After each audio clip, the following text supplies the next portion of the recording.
जय हिंद दोस्तों, मैं Ramesh Tiwari, army and civil service academy director Rewa. मैं आर्मी में मैं बता दूं अपना इंट्रोडक्शन कि आर्मी में मैं 16 साल जॉब करके जूनियर कमीशन अफसर से मैं रिटायर हुआ हूं और साथ में मैं स्पोर्ट्समैन। ये बताने का अपना इंट्रोडक्शन देने का मेन तात्पर्य हमारा ये है कि आज एक बहुत बड़ा मैसेज देना चाहता हूं। जो अभी मेरी रीवा में army and civil service academy है, तो एकेडमी में अभी इस समय जो सरकार की योजना चली है, सेना में अग्निपथ योजना मंजूर हुई। सेना में अग्निपथ योजना मंजूर होते ही देश में बवाल मच गया। और बवाल जो मचने का के बीच में कई विशेष जो अभी मुद्दे हैं, तो उसके बारे में मैं चर्चा करूंगा। और सबसे पहले मैं हाथ जोड़ करके विनती करता हूं कि जो हमारे इस वीडियो को यूट्यूब चैनल को सुन पा रहा है, इसको ज्यादा से ज्यादा आप शेयर करें, क्योंकि लोगों की जिंदगी का सवाल है। तो सबसे पहले हम उन युवा साथियों को मैं निवेदन करता हूं कि अपने आत्महत्या ना करें, जीवन की कुर्बानी अपने ना दें। जीवन में आपको किसी चीज को सोच ले, समझ ले, उसके बाद अगला अपना जो स्टेप है तब उठाएं। आज जैसे मैंने पेपर्स में देखा, न्यूज चैनल में देखा, टीवी में देखा, तो बहुत सारी जगह से खबरें निकल के आ रही हैं कि यहाँ से इतने बच्चों ने सुसाइड कर लिया। तो जो सुसाइड कर रहे हैं, तो सुसाइड करने से आपको किसी भी चीज का समाधान नहीं हो सकता है। उसको संघर्ष करोगे तब किसी चीज का समाधान होगा। जीवन बहुत महत्वपूर्ण है, इस जीवन को बचाइए आप और अपनी गलती ना करिए। तो मैं एक army and civil service academy का डायरेक्टर होने के नाते मेरा धर्म है कि मैं सब युवाओं से, सब साथियों से मेरा निवेदन है कि ऐसा कदम ना उठाएं और कि अपने जीवन को बर्बाद ना करें। जो प्रकृति ने बनाया हुआ है, ये आप जीवन को आत्महत्या करना सबसे जो बड़ा अपराध है, सबसे जो बड़ा क्राइम है।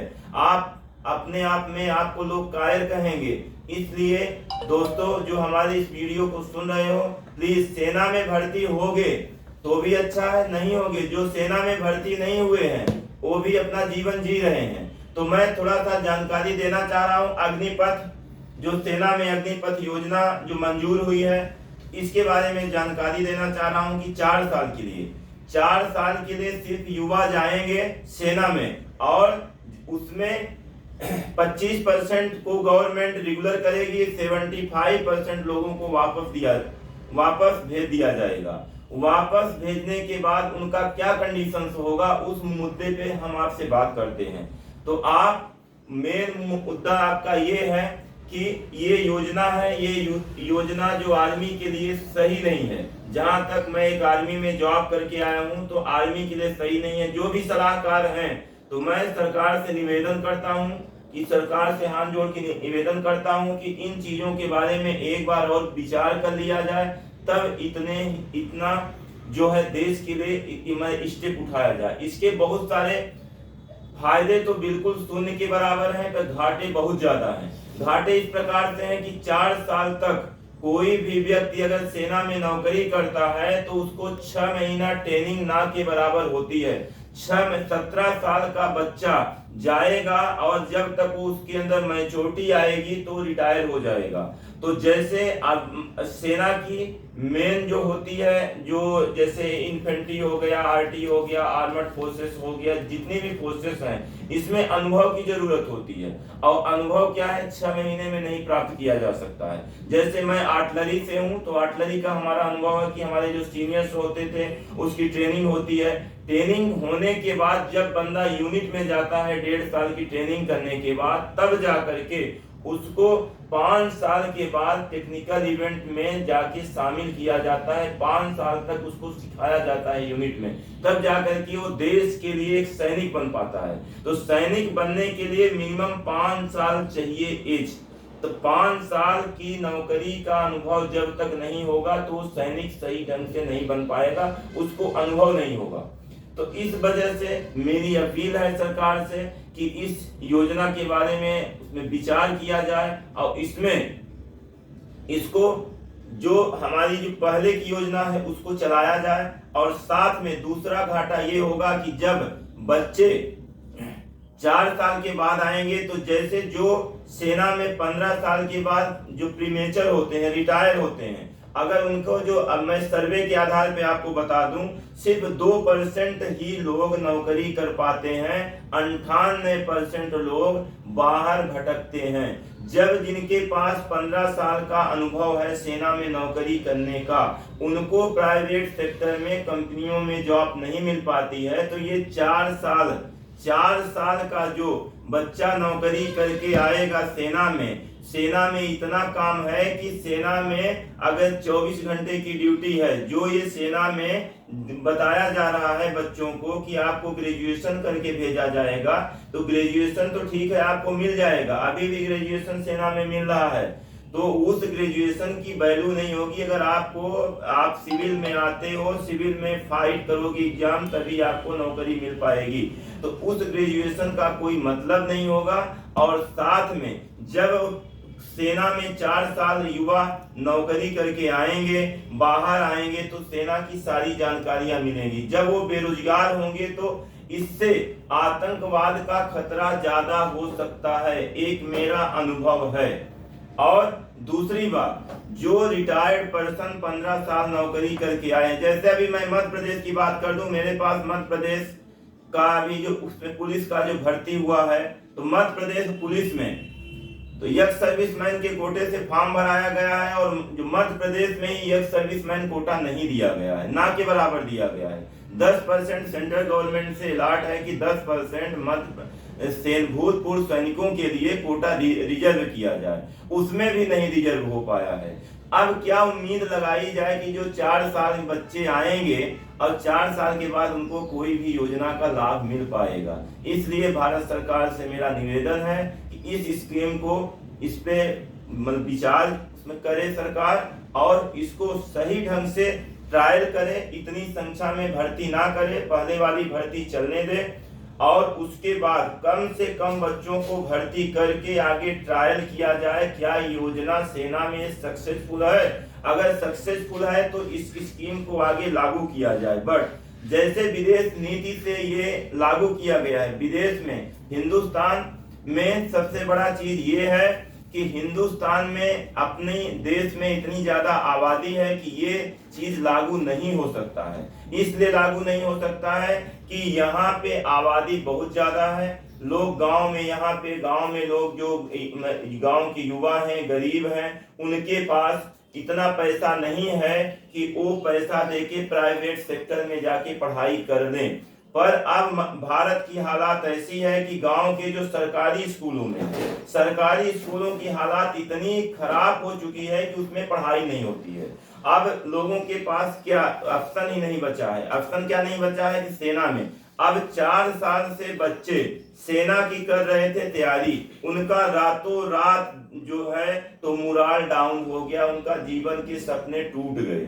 अब तो मैं ओवर एज हो गया, तो 2 साल से लेके 2.5 साल के बीच में अभी तक कोई रिक्रूटमेंट नहीं हुई थी। जो बच्चे तैयारी कर रहे थे, रातों दिन तैयारी कर रहे थे, अब भर्ती आएगी, न्यूज़पेपर में दे रहा था, उम्र में छूट होगी, उनको उनके सपनों क्या एकदम से जो बलिदान हो गया, उनके सपने चूर चूर हो गए।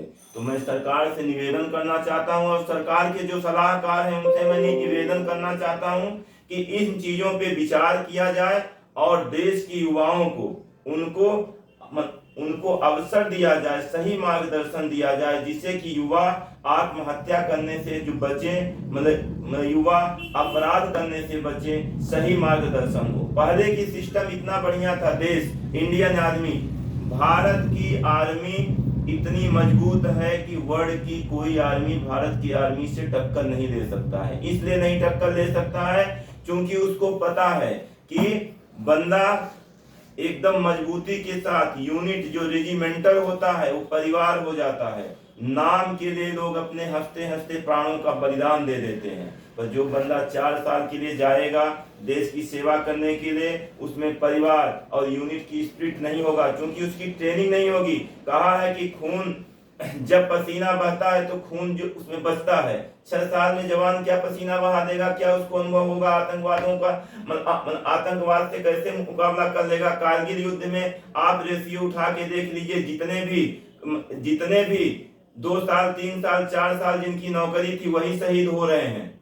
उसके पीछे अनुभव है, उसके पीछे कारण है कि उनको इतना ज्यादा अनुभव नहीं है।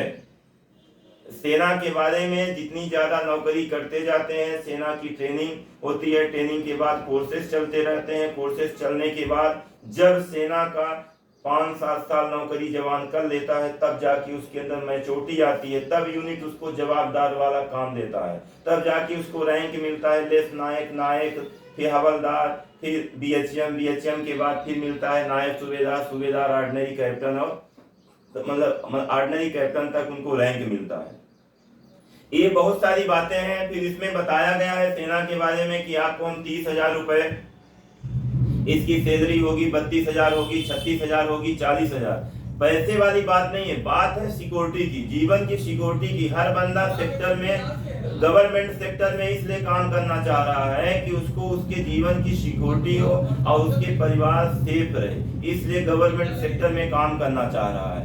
इस वजह से मेरा सरकार से निवेदन है कि इस योजना पे विचार किया जाए और जो युवा ओवर एज हो चुके हैं, ओवर एज जो होने वाले युवा हैं, उनको भी मौका देश सेवा करने के लिए मिले।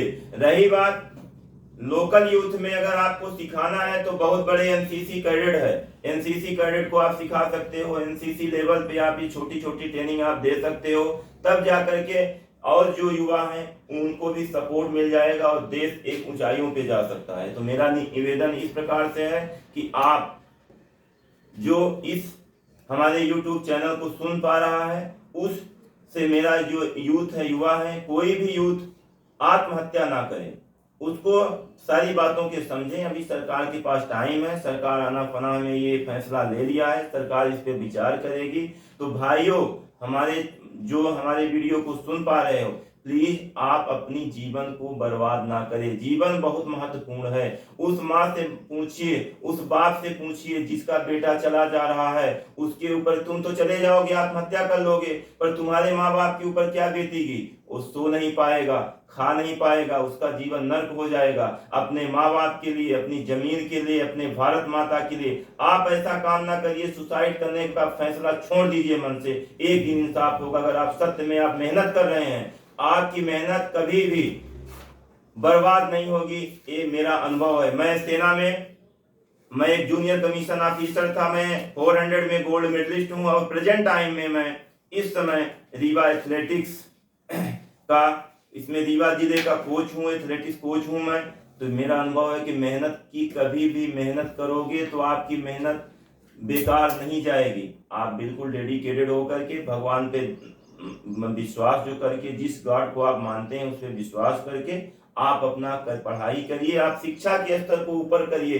जब शिक्षा के स्तर के ऊपर करेंगे तभी जाकर के आपका इंटरनल और एक्सटर्नल आपका ग्रोथ डेवलपमेंट होगी, विकास होगा। ओके दोस्तों, जय हिंद, जय भारत।